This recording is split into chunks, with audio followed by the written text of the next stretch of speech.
நான் முதல்ல கொஞ்ச நேரம் கேட்டேன், கொஞ்சம் வந்தோடனே பேசணும்னா ஒரே படபடப்பா இருக்கும், யாராவது ரெண்டு பேரை பேச வைங்க, நான் கடைசியா பேசுறேன்னு. ஆனா இப்ப என்ன பண்ணிட்டீங்க, வாத்தியாரை கூப்பிட்டு வந்து உட்கார வச்சுட்டு இப்ப ஏறா ஸ்டேஜ்ல மார்க் போடுவாருன்னு ஏத்து விட்டீங்க. இதுதான் விஷயம் தெரிஞ்சிருந்தா நான் முதல்லயே பேசியிருப்பேன். ஏமாந்துட்டேங்க எப்பயும் போல. கீழே வந்து பதில் சொல்றீங்க, சொல்ல முடியாது. முதலில் எப்பொழுதும் பிறப்புக்கும் எல்லா உயிர்க்கும் வணக்கம் சொல்றது நமக்கு ஈஸி. என் அண்ணன் நெஞ்சில் குடியிருக்கும் அனைவருக்கும் முதல் வணக்கம்.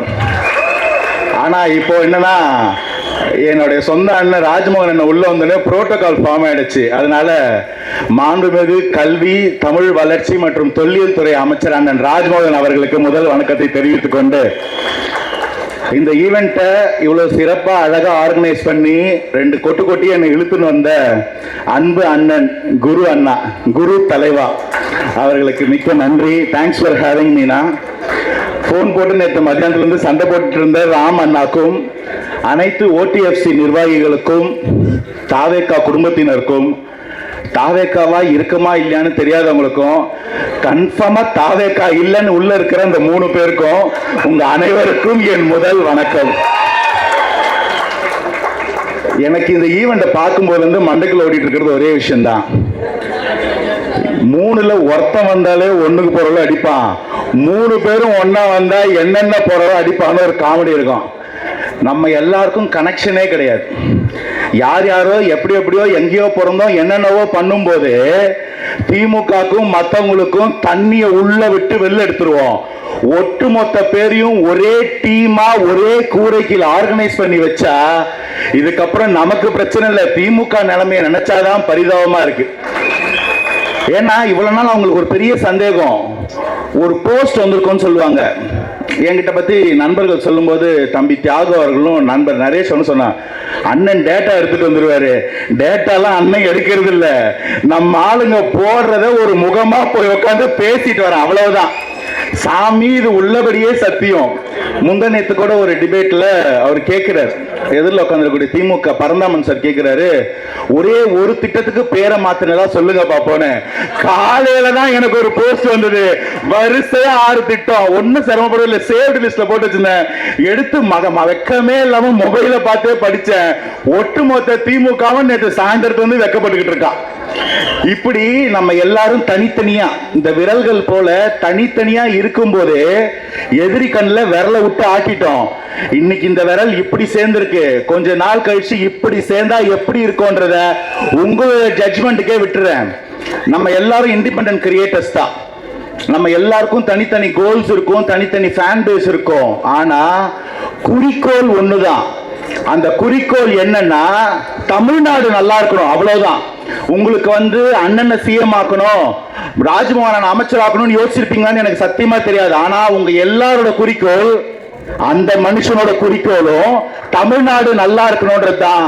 நம்ம எல்லாரும் அந்த ஒரு புள்ளியில இணைஞ்சிருக்கோம். அதை இன்னைக்கும் சரி என்னைக்கும் சரி மறந்துடாதீங்க. கேள்வி கேட்டு கேட்டு நான் கடைசியா வேணா கேள்வி பதில் சொல்லிட்டு பாரு. இந்த கட்சிக்குள்ள வரும்போது இங்க நிறைய பேர் பெருமையா சொன்னாங்க, எனக்கே அவங்களாம் பார்க்கும்போது ரொம்ப பெருமையா இருக்கும். விஎம்ஐ விஜய் மக்கள் இயக்கம்ன்றது இன்னும் ஒரு சாதாரண ரசிகர் மன்ற இயக்கம் கிடையாது. ஒரு ரசிகனை, ஒரு தலைவனை, ஒரு நடிகனை கொண்டாடுறதுக்கான ஒரு கும்பல் கிடையாது. ஏன்னா அது அப்படிப்பட்ட ஒரு கும்பல் தான் வெளியில ஒரு பெரிய நரேஷனை கட்டமைச்சு அதுல தோத்து போய் உட்கார்ந்துருக்கிறாங்க. அது என்ன மாதிரினா ஒரு கும்பலே கிடையாது, அது ஒரு குடும்பம். அவங்க எப்படி ஒர்க் ஆகிட்டு இருக்காங்கன்னா, தம்பி தியாகு அந்த பாயிண்ட் அழகா சொன்னாரு. அவர் இளைய தளபதியா இருக்கும்போது முதல்ல ரசிகர்களா நம்ம எல்லாரும் ஒண்ணு திரட்டினார். அதுக்கப்புறம் ஒரு தளபதியா மாறும்போது அந்த ரசிகர் நற்பணி மன்றம் விஜய் மக்கள் இயக்கமா மாறுது. நம்ம எல்லாரையும் தொண்டர்களா ஒன்றிணைக்கிறாரு. அவர் தளபதியில இருந்து தலைவரா மாறும்போது ஒவ்வொரு தொண்டனையும் தலைவனா மாத்தி இன்னைக்கு ட்ரையலரா ஒரு 106 பேரை கையை பிடிச்சு சட்டசபை கூட்டு போயிருக்காரு. இது சும்மா ஏதோ ஒரு குருட்டு அதிர்ஷ்டம், மக்கள் ஓட்டு போட்டாங்க திரும்ப திமுக செட் பண்ற நரேட்டுக்கு இதுக்கு சம்பந்தமே கிடையாது. இது ஒரு 30 வருஷ உழைப்பு.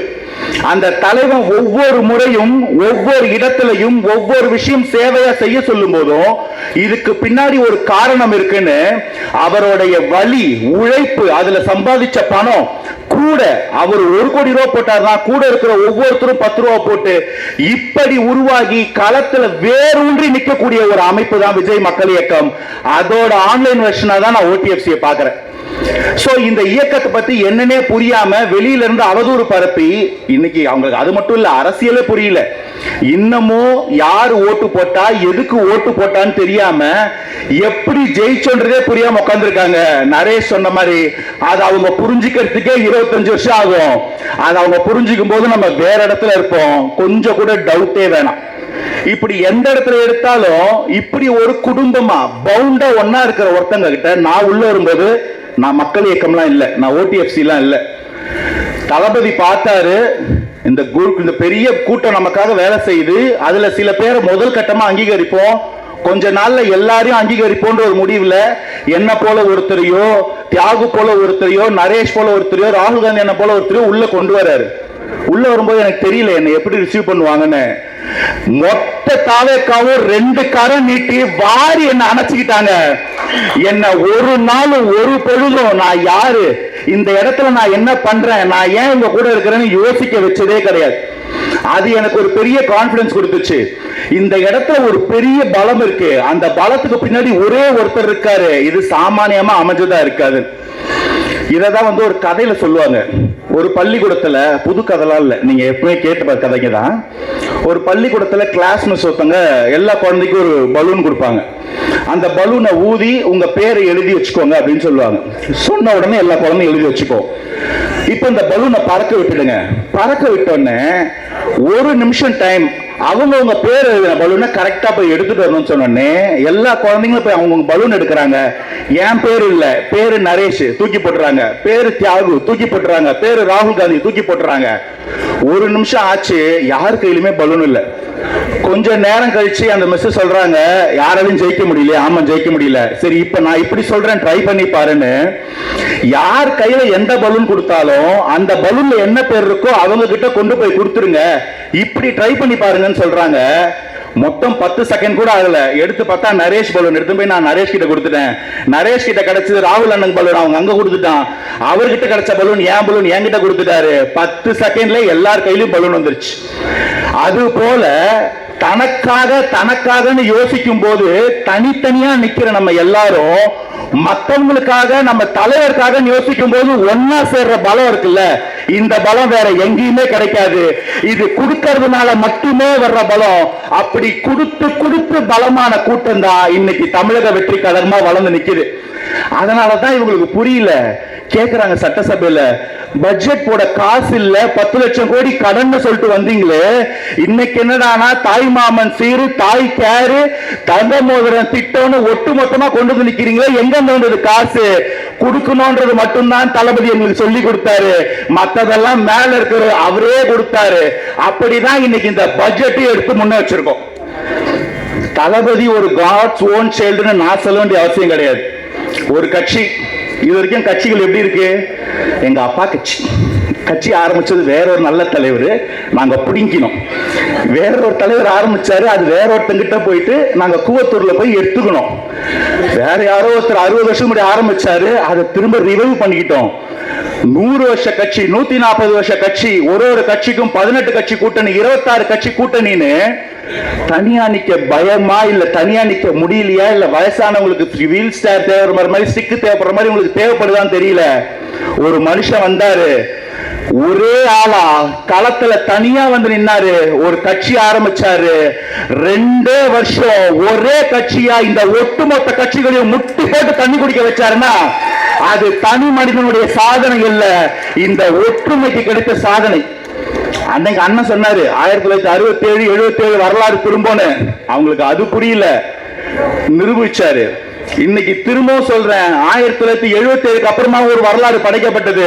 அன்னைக்கு ஐயா எம்ஜிஆர் ஆட்சி அமைக்கும் போது திரையுலகத்தில் இருந்த பல பேருக்கு சினிமா ஆசை விட்டுட்டு அரசியல் ஆசை வந்தது. ஒருத்தரால கூட சோபிக்க முடியல. ஏன்னா எம்ஜிஆர் நடிகர் தலைவர் ஆகல, ஒரு தலைவர் கொஞ்ச நாள் நடிச்சுக்கிட்டு இருந்தாரு. அதே மாதிரி இன்னைக்கு 2026 அப்புறமா அதே போல பல பேருக்கு ஆசை வரும். யாரையும் திட்டாதீங்க, அவங்க ஃப்ளோலயே போவிடுங்க. அந்த சின்ன கோடு வரும்போதுதான் தாவேக்கா எவ்வளவு பெரிய கோடுன்றது ஒட்டுமொத்த மக்களுக்கும் தெரியும். அதனால அவங்களை அடிச்சுதான் டைம் வேஸ்ட் பண்ணாதீங்க. ஆனா தியாகோட நான் ஒரு இடத்துல மாறுபடுறேன். சில இடங்கள்ல நம்மள தரம் தாழ்ந்து விமர்சிச்சாங்கன்னா விட்டுருங்க, கண்டுக்காதீங்கன்னு சொல்றீங்க. No no no no no. என் அண்ணன் தம்பி மேல, என் அக்கா தங்கச்சி மேல கைய வச்சா நான் வேடிக்கெல்லாம் பார்த்துட்டு இருக்க மாட்டேன். உரிச்சு உப்பு கண்டம் போட்டுருன்றத கொஞ்சம் சட்டபூர்வமாவும் நாகரிகமாவும் பண்ணுங்க, அவ்வளவுதான். அடி வாங்கிட்டு திரும்ப இந்த கண்ணத்துல அடிச்சா இந்த கண்ணத்தை காட்டுறதுக்குலாம் நம்ம வரல. தரம் தாழ்ந்து யார் வாயிலாவது வார்த்தை வந்ததுன்னா அதுக்கு பதில் அம்பு மாதிரி இருக்கணும். அது ஒரு நாள் நிக்கவே கூடாது. நம்ம குவாலிட்டியை மட்டும் பாத்துங்க. அண்ணன் என்கிட்டயும் சொன்னாரு, அவன் பேசுறது அவன் குவாலிட்டி, உன் பேசுறது உன் குவாலிட்டி, நீ பாசிட்டிவா மோட்டிவேட்டடா ப்ரொடக்டிவா போடான்னு சொன்னாரு. ஆனா அண்ணனையே பேசும்போது பாத்துக்கிட்ட அளவுக்குலாம் நான் தியாகி கிடையாது. என் கூட இருக்கிற யாரும் அப்படி இருக்க முடியாது. என் தங்கச்சியோ அக்காவையோ அநாகரிகமா பேசுனீங்கன்னா நான் 2 படி இறங்கி நின்னும் பேசுவேன். அப்படி பேசினாதான் பயப்படுறாங்க தியாகு. அவங்க என்ன நினைச்சுக்கிட்டாங்கன்னா, நம்ம இன்னும் பொட்டு வச்சுட்டு பொங்கல் சாப்பிடுறவங்க நினைச்சிட்டு இருக்காங்க. வகுடு எடுத்த முடி, புட்டி கண்ணாடி, பொட்டெல்லாம் பார்த்து அப்படி நினைச்சிட்டீங்களா? நல்லா வரும், அண்ணனுக்கும் வரும், வேணான்னு நிக்கிறாரு. அது அப்படியே இருந்தா அரசியல் களத்தை நாங்க பத்திரமா பாத்துக்கிறோம். ரொம்ப சட்டம் வந்துச்சுன்னா கிளாஸ்ல மிஸ் பெரம்பெடுக்கிற மாதிரி 2 தட்டு தட்டியும் உட்கார வைப்போம். அதுல எல்லாம் என்னைக்கும் காம்ப்ரமைஸ் ஆகாது. நீங்க மெரிட்டாவே போறீங்க, நாங்க கொஞ்சம் மிரட்டிக்கிட்டே போறோம். கன்ஃபியூஸ் ஆயிடாதீங்க.